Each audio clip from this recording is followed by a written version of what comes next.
last year in our conversation, you said in order to achieve an actual peace, peacemakers need to be involved in the conversation, involved in the negotiations.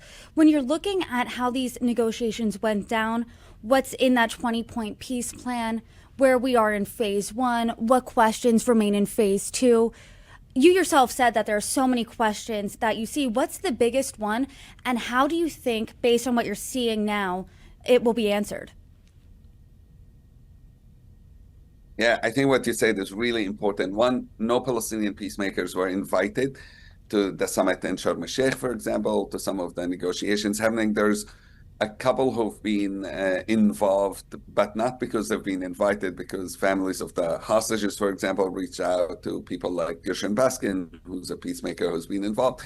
But there's no official participation of peacemakers in negotiations that will go beyond the hostage deal and the ceasefire, and that's a big mistake. I think one of the things that worry me the most is the absence of people from the peace movement in the negotiations. The second thing that worries me about the 20 peace plan, there's a lot of vagueness on some of the points. It's a very small, it's basically 2-3 lines for each point, and therefore the interpretation of these points can be different. The timeline is, there is no really clear timeline, and that's very problematic, because if you don't have a dead end to when the next thing is going to happen, there's no pressure on either sides to make it happen. It's not clear yet who is going to run Gaza. The whole transitional committee hasn't been announced yet. There are talks about Tony Blair, but we don't know who these people are. Are they going to be accepted by Palestinians?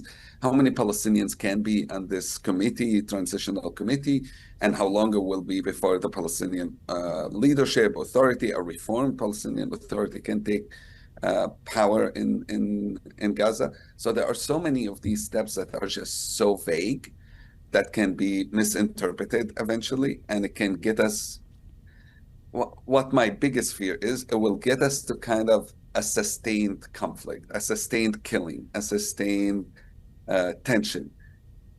And that could mean 2, 3, 4, 500 people killed a year.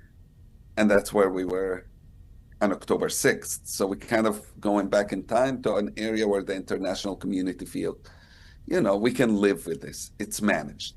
And that's something we can't.